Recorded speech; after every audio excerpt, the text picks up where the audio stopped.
नमस्कार मित्रांनो, माझं नाव मिनल.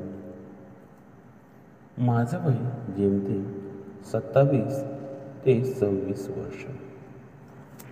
दिसायला माझं वर्णन करायचं झालं तर मी थोडीशी सावळ्या रंगाची, पण माझी शरीरयष्टी म्हणजेच फिगर ही चांगलीच मोठ्या मोठ्यांचं पाणी काढणारी होती. रस्त्यावर चालले तर म्हातारे पण तरुण व्हायचे.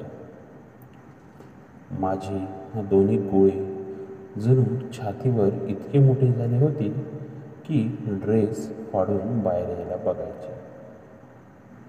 त्यातल्या त्यात मी चालताना माझे हलणारे गोळे याच्याने तर रस्त्यावरचे लोक पुरते घायाळ झाले समजा. हे झालं माझं वर्णन.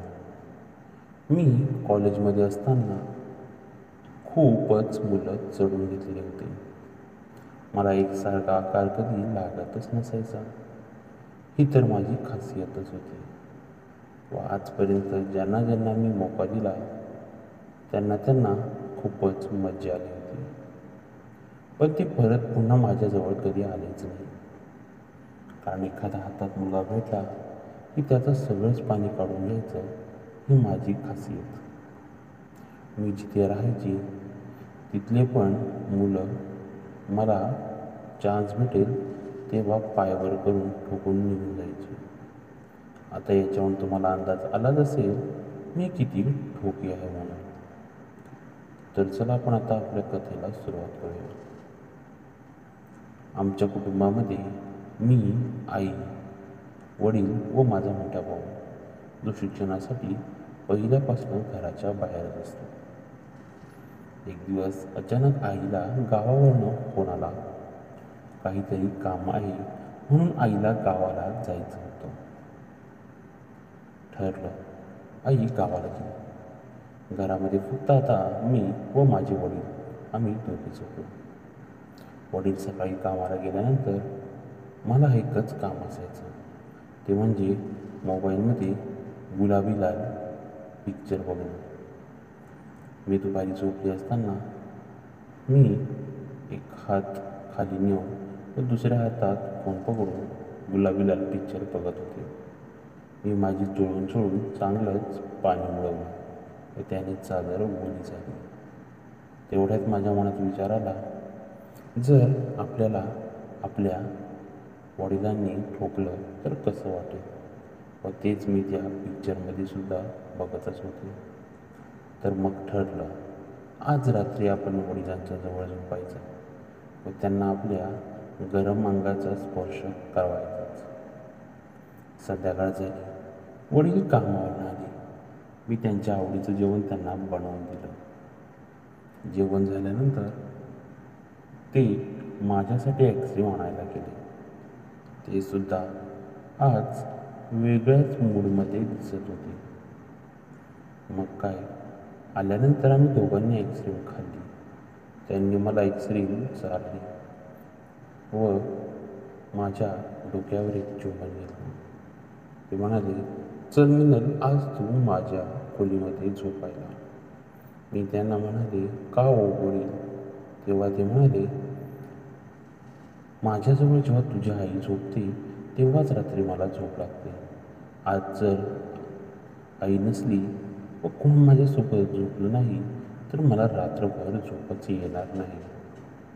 मी त्यांना म्हणाले, ठीक आहे, चला मी तुमच्यासोबत झोपायला येते. असं म्हणून आम्ही दोघेही खोलीमध्ये गेलो. आम्ही खोलीतली लाईट बंद केली. थंडीचे दिवस असल्यामुळे थंडी जास्त वाजत होती. आम्ही दोघांनी मिळून एकच चादर अंगावर घेतली. काही वेळ झोपल्यानंतर मी त्यांच्याकडे पाठ करून झोपलेली होती व ती माझ्याकडे तोंड करून झोपलेली होती. मी हळूच माझे गोळे बाहेर काढले व त्यांच्या कमरेच्या खाली असलेल्या दांडकाला ते चोळू लागले. त्यांना वाटलं कदाचित मिनलला थंडी वाजली असावी म्हणून ते असं करत असेल. पण माझा इरादा वेगळाच होता.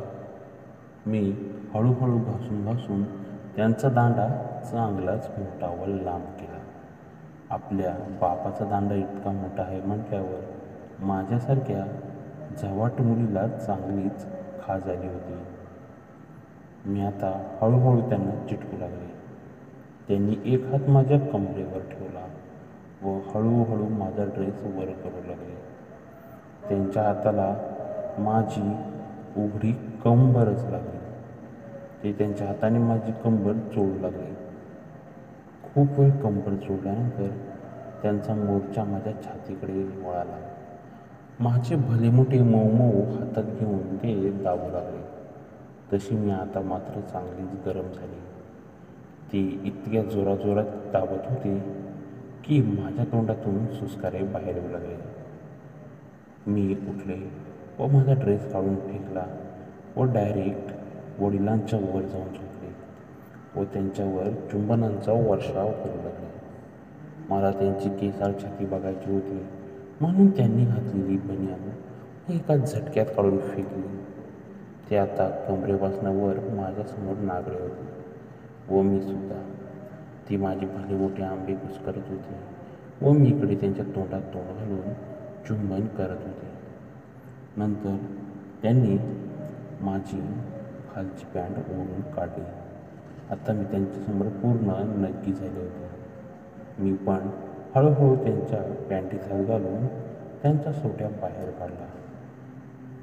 थोडीसा कातडी मागे गेलेला व सुपारी बाहेर आलेला त्यांचा काळा चांगलाच उठावदार दिसत होता.